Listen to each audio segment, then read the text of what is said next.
ভালো অভ্যেস। Good morning class. আজ ভালো অভ্যেসের গুরুত্ব এবং কিভাবে তারা আমাদের জীবনে ইতিবাচক প্রভাব ফেলতে পারে সে সম্পর্কে কথা বলি। কেউ কি আমাকে একটি ভালো অভ্যেসের একটি উদাহরণ দিতে পারে? Good morning miss. আমি মনে করি আমাদের বাবা মাকে তাদের কাজে সাহায্য করা একটি ভালো অভ্যেস। এটি সম্মান এবং দায়িত্ব দেখায়। চমৎকার! এটি একটি দুর্দান্ত উদাহরণ। বাবা মাকে সাহায্য করা শুধুমাত্র তাদের বোঝাকে হালকা করা নয়, বরং আমাদের গুরুত্বপূর্ণ জীবনের দক্ষতাও শেখায়। যখনই সম্ভব আমাদের তাদের কাজে সাহায্য করা উচিত। এবার আর একটা অভ্যেসের দিকে যাওয়া যাক। কেউ কি এমন কোনো অভ্যেসের ব্যাপারে বলতে পারে যা শারীরিক সুস্থতার সাথে সম্পর্কিত? ব্যায়াম।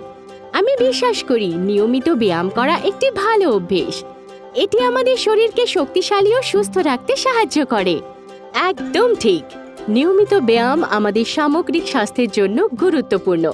এটি আমাদের পেশি শক্তিশালী করে, আমাদের স্ট্যামিনা উন্নত করে এবং আমাদের হৃদয়কে সুস্থ রাখে। তাই দৈনন্দিন রুটিনে ব্যায়াম করা অন্তর্ভুক্ত করো। এখন আর একটি অপরিহার্য অভ্যেস সম্পর্কে কথা বলা যাক। এই বিষয়ে কে বলতে পারবে আমাকে? নিজের শরীর পরিষ্কার রাখা।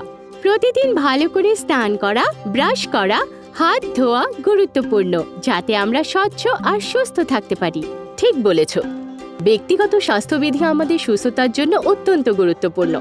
ভালো স্বাস্থ্যবিধি অনুশীলন করে আমরা জীবাণুর বিস্তার রোধ করতে পারি এবং সুস্বাস্থ্য বজায় রাখতে পারি। এখন অন্যদের প্রতি ভালো অভ্যেস গড়ে তোলার দিকে মনোনিবেশ করা যাক।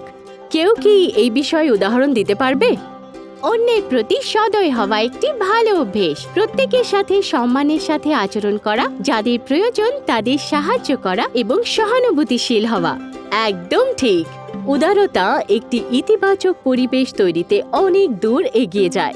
অন্যদের প্রতি সদয় হয়ে আমরা কেবল তাদের দিনটিকে আরো ভালো করে তুলি না, বরং একটি সুখী এবং আরো সমর্থ সম্প্রদায়ে অবদান রাখি। এখন বুদ্ধিবৃত্তিক অভ্যেসের দিকে যাওয়া যাক। আমাদেরকে জ্ঞান সম্প্রসারণের সাথে সম্পর্কিত একটি ভালো অভ্যেসের কথা কে বলতে পারবে? বই পড়া। নিয়মিত পড়া আমাদের নতুন জিনিস শিখতে, শব্দভাণ্ডার উন্নত করতে এবং আমাদের কল্পনাকে উদ্দীপিত করতে সাহায্য করে। একদম ঠিক।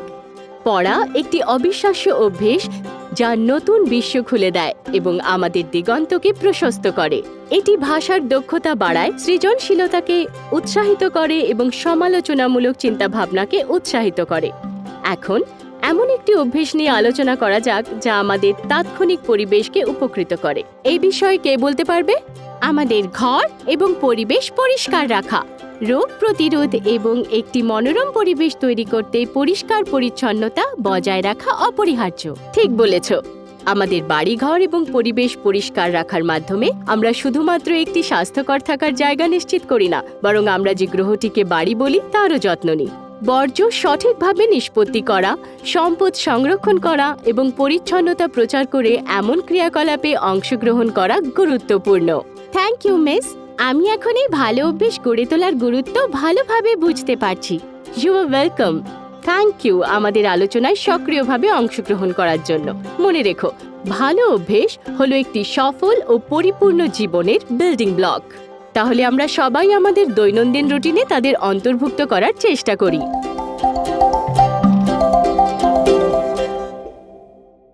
নমস্কার বন্ধুরা, যদি আমাদের এই ভিডিওটা আপনাদের ভালো লেগে থাকে তাহলে আমাদের চ্যানেলে লাইক করুন, শেয়ার করুন, সাবস্ক্রাইব করুন, কমেন্ট করতে ভুলবেন না কিন্তু।